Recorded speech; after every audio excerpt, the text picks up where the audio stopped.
So, Mr. Adam Lambert, nice to meet you. Nice to meet you. I already had a chance to take a peek from YouTube, your clips from this morning's radio shows. You attended at least 2 and you woke up, I don't know, 5. 6 a.m. At 6 a.m. Woo, early. Been doing a promo tour in Europe and Australia and Japan and so forth. And how do you keep up with it? I mean, you don't look tired at all, and you're happy to talk to everybody, I guess. Well, makeup helps. And secondly, I think, you know, it's exciting. I mean, this is an adventure. And I'm getting to promote my album, which I believe in so much. I just think it's something different. And it's something that's, you know, lacking a little bit. You know, there aren't a lot of guy pop stars these days. And I really wanted to do something that was a little bit rock, a little bit pop, a little bit electronic, and something current, you know, and I'm so proud of it. So I'm excited to meet all these people in all these different countries and talk about music. Oh, it's funny because people say to me, like on Twitter or fans that I talk to, like, why don't you come here and play a show, or why don't you come to my city and play a show? I'm like, well, if it was as simple as me just saying, oh, I'd like to go there to play a show, then of course I would, but there's a lot more that goes into it, obviously. So show business doesn't work like that. You wake up in the morning and you tell your manager. Yeah, it doesn't quite work that way. Today we'll go to Finland. Today I'm going to Finland. Let's call the Sony people. Yeah, and tell them what to do. Well, I was wondering, because Max Martin produced the track for you, your first single, and he lives here in Stockholm. Did you come to work here with Max, or did he come to the was States? in New York. We worked together in New York, yeah. And he also produced another song on the album called If I Had You, which is going to be my next single in the States. Oh, that's a good song. So he's great. I knew his work from the stuff that he did with Kelly Clarkson and Pink and Britney Spears, and it's just, his stuff just sounds so cool. Yeah, because I thought that he often works like that he invites people to come to Stockholm, but he happened to be in New York for Yeah, he happened to be there, and it was tough because I only had 3 months to record my album. It was very fast.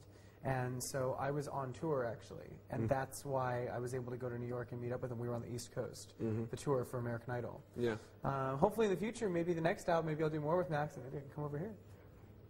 Maybe. I hope so.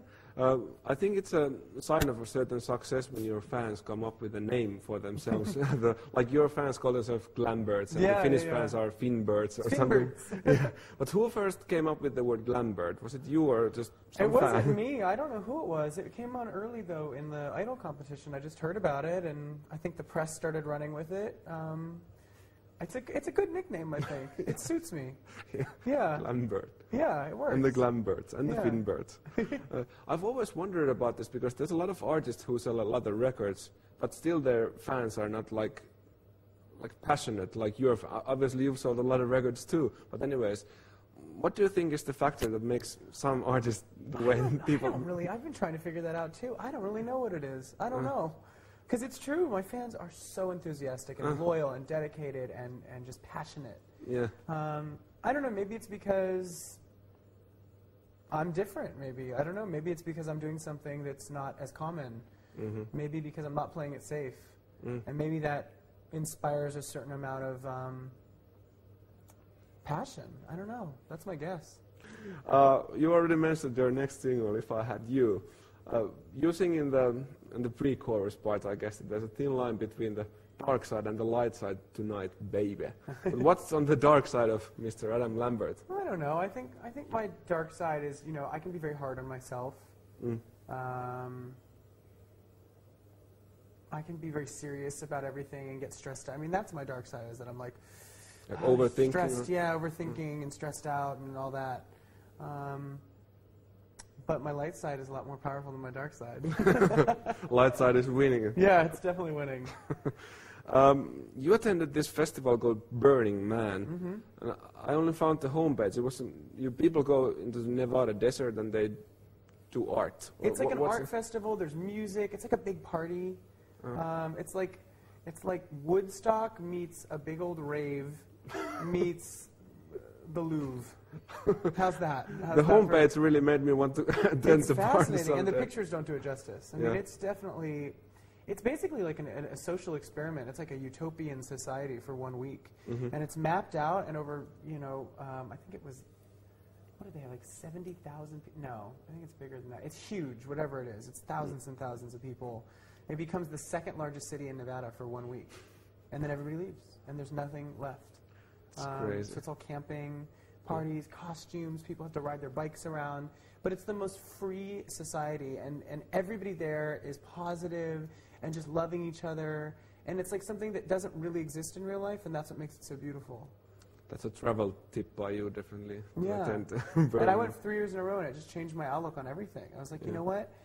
It's better to just be free and to celebrate life and to meet strangers and say hello, and it's like a fantasy. It's like a dream. Yeah. Yeah. Well, it's look really nice. Yeah. I think I have hopefully time for just the 2 more questions, maybe. Okay. Yeah. She's sort of like this. Maybe means that we'll go on. Like I mentioned, your fans from Twitter kind of started approaching me like crazily, like, yeah, you go to see Adam, please don't ask this and ask that. And I decided to pick one question because this was quite crazy. This was by Callista. I don't know where she's from, but she told me to ask this. Would you rather burn or freeze to death if you could choose? Burn. Be quicker, I think. Yeah, just a really quick flame. And you already mentioned that you have a summer tour coming up in the States, like next summer, and you'll also continue on touring from there. Yeah. Looking at your performances, like everywhere, I would think that if you are able to plan ahead, you will be having quite a stage show.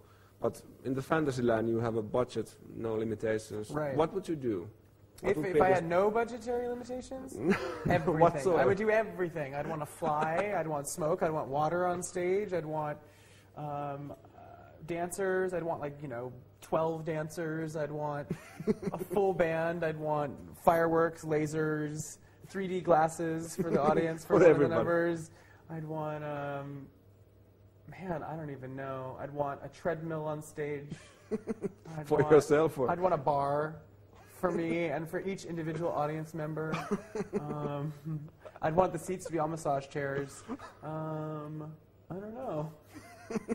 I don't know. You already mentioned like. I would actually make the theater a spaceship, and so we would all take off together. And so, by the end of the show, you could look down and you'd be looking down at Earth. How's that? Is that good? Yeah, that's no really budgetary limitations. I will attend, I'm sure. Good. But before that, I will attend your show tonight, yes, which I'm really looking forward to. Very good. It was an honor to meet you. Yeah, you too. Thank you.